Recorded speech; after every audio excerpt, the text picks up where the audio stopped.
Overseas to the crisis in Ukraine, the Biden administration this weekend still hoping to see some signs of de-escalation from Russia. Russia, in turn, still looking for a promise that Ukraine will never join NATO. ABC's Stephanie Ramos is on the ground there in Ukraine this morning. She joins us live from Kiev. Stephanie, good morning. Janae, good morning. This is just the most recent time over the last decade that Russian President Vladimir Putin has moved troops to the Ukrainian border. So there's this general feeling of this too will pass, but there are still many people here preparing for a possible invasion. This morning, mixed messaging from the Kremlin. Russia saying it's returning some of their troops back to their bases after a planned combat readiness check, while thousands more still line Ukraine's border. What it means for rising tensions in the region remains unclear. And Russia continues to surge military equipment to the border. In this new video, we see Russian military vehicles being moved to Belarus, north of Ukraine, where Russian troops have been positioned for nearly 2 weeks. The Pentagon warning Russia could attack Ukraine with very little warning. This is larger in scale and scope and the massing of forces than anything we have seen in recent memory. And overnight, the UK saying they will consider a major military deployment to support NATO allies along Europe's border with Russia. Since Ukraine is not part of NATO, it's unclear how the US and the alliance will support the country if it is attacked. But President Biden says he plans to send some troops to the region soon. Я не критикую президента Байдена.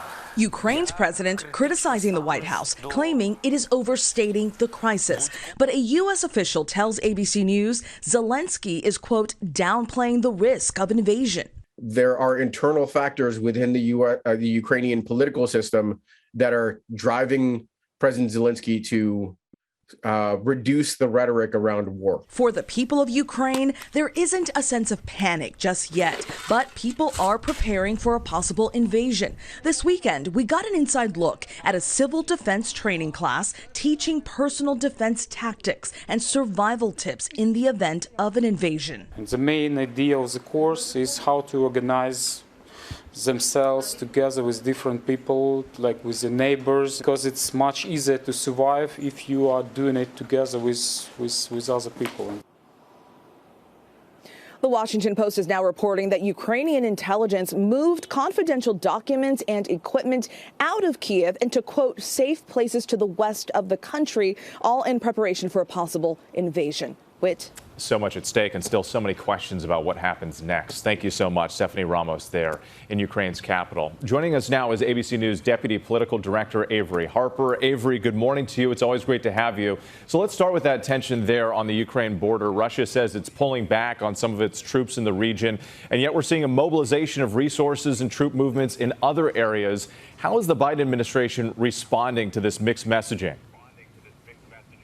Well, we know that there have not been any deployment orders made at this time, and there really hasn't been an appetite here at home to have U.S. troops engage on the border there. The U.S. has really been focused on the threat of harsh economic sanctions should Russia invade Ukraine, while leaving open the possibility of sending troops there should tensions escalate there. But even those economic sanctions by themselves are not without risk. There are concerns that if those actions are taken, that it could anger Putin, that Putin could take retaliatory measures that could affect other European economies. Still, the U.S.'s posture has been to support an independent Ukraine while enhancing its ability to protect itself. Yeah, with Ukraine not being a NATO member, there's no obligation for the U.S. to move in and help the country defend itself. But I do want to turn to the Supreme Court and the big announcement this week that Justice Stephen Breyer is retiring. We're learning more about the short list of candidates to replace him.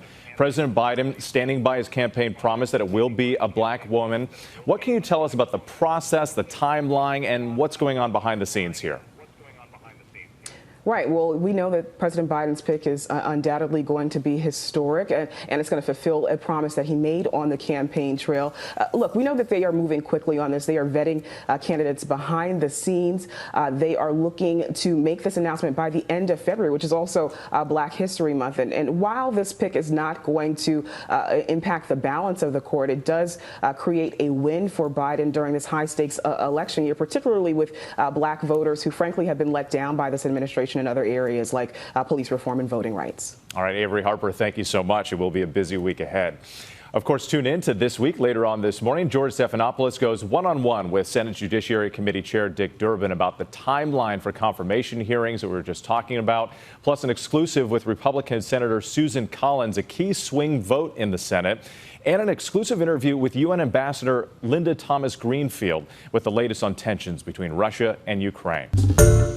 Hi, everyone. George Stephanopoulos here. Thanks for checking out the ABC News YouTube channel. If you'd like to get more videos, show highlights, and watch live event coverage, click on the right over here to subscribe to our channel. And don't forget to download the ABC News app for breaking news alerts. Thanks for watching.